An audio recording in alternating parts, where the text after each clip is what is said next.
In 64 BC, AD, Emperor Nero built himself a home which humbly nicknamed the Golden Palace.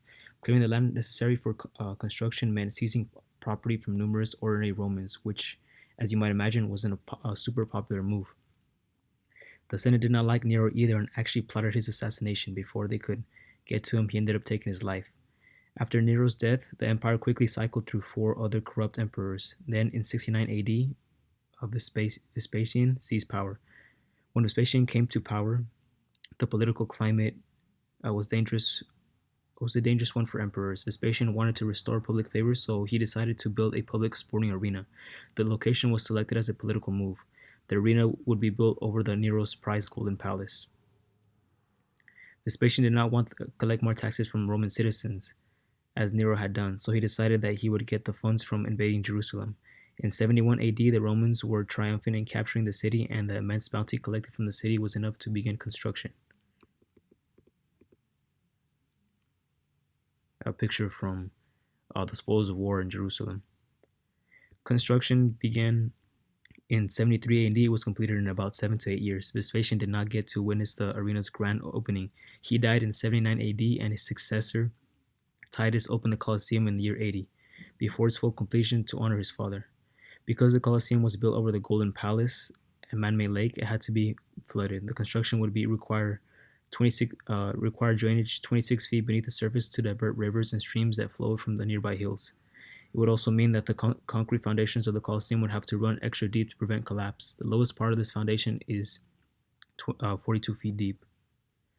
20 to 30,000 people would have been involved in the construction. The majority of these were slaves, including slaves from Jerusalem. The site of the quarry was about 20 miles from the site of the Colosseum, so transporting the blocks wouldn't be easy. To help things along, the Romans built a road specific for the purpose of moving stone from the quarry to the construction site.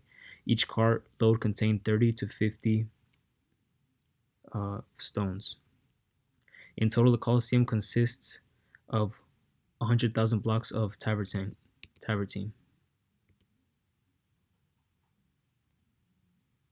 The architect wanted the dimensions of the building to reflect the ratio of 5:3, which considered ideal at the time. Construction of the Colosseum started with the arches. Architecturally, the Colosseum was entirely self-supporting structure. It is elliptically shaped and is 615 feet by 510 feet wide with a foundation of 6 acres. The perimeter is made up of 3 tiers of arches. 76 of the 80 arches were numbered. The four axial entrances did not have numbers. The numbers corresponded to the entry tickets of the spectators. It directed them where to go. The arches in the second and third floor tiers contain statues venerating divinities and other figures of classical mythology. The Greek orders are a system of measurements and ornaments that has the columns and their architraves. And we can see the Romans were thinking back to the ancient Greek traditions. In fact, they are kind of summing up the history of Greek architecture by piling one order of style or architecture on top of the other. So at the very top, you have the Corinthian order. Actually, the top two stories. The second story is the Ionic order, and the lower story might look to you like the Doric order, but actually is an italic variation on that, what we call the Tuscan order. Modern estimates claim the Colosseum could accommodate around 50,000 people. Seating arrangements were definitely determined by social class.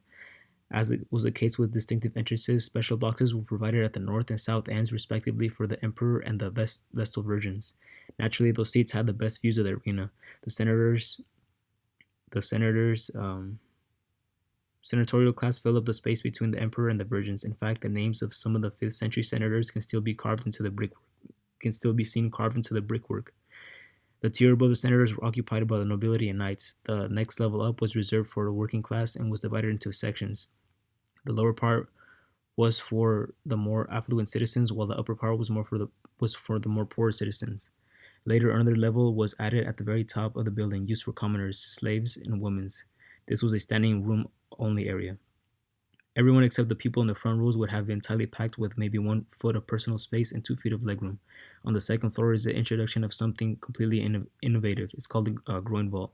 It's made up when you cross two barrel vaults and make them intersect. It's important to know um, that the interior of the walls were highly decorated with paint, like many other Roman buildings. The arena floor was made up of wood planks. These wood planks were punctuated every couple of meters with a trapdoor, and these trapdoors were the caps to elevators, which were operated manually by slaves and were used to bring animals up to the floor level for the animal hunts, for the scenery and props, for the spectacles that were went on here, including the gladiatorial combats, which sometimes were staged as, for example, famous battles in history. The Romans imported exotic, fearsome animals like tigers, elephants, and rhinoceroses from Africa, and brought them to Rome and in Rome slaughtered them in these animal hunts. For the safety of spectators in the front rows, the seats closest to the stage were raised nearly 7 feet. Netting protected the spectators in the lowest seats. As far as the animals go, they were kept away from the spectators by a ditch that was dug around the arena and by stakes that kept them from crossing the ditch. The emperor himself had a tunnel that went from the Caelian Hill right to his box in the Colosseum. To remove waste of humans and animals, the Colosseum required the sewage system. The public bathroom or latrines were holes in the ground dug over pipes that carried flowing water. The pipe would then empty into a drain that connected the city's main sewer, the Cloaca Maxima. The system may have also provided fresh water to the spectators. The cisterns placed on the side of the Colosseum formed the Aqua Claudia aqueduct. To shade the spectators from the elements, the Romans designed something called a velarium. A velarium at the Colosseum were rigged similarly to a sail on a ship, making actual sailors the most qualified people to operate it. It used actual members of the Roman Navy to lift and secure the awning over the crowd. The job was considered a privilege among the sailors as it meant that they would get to see a large city, which most never got the opportunity to do. The Romans called it the Flavian Amphitheater.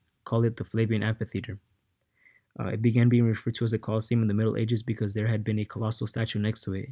Um, an enormous statue of Nero that stood by with a height of more than 30 meters. Another thing that Vespasian did was erase the features of Nero to turn the statue into Sol, the sun god. The Colosseum was officially opened under Emperor Titus in AD 80, in an extravaganza of fighting beast hunts, bloodshed that is said to have lasted 100 days. It was obligatory for the ruling class to coordinate games in order to keep the citizens content, as Monera were extremely well liked among the residents of Rome. Gladiatorial games were not only events that were held in the Colosseum, however. Another popular type of show was the animal hunt, or venatio.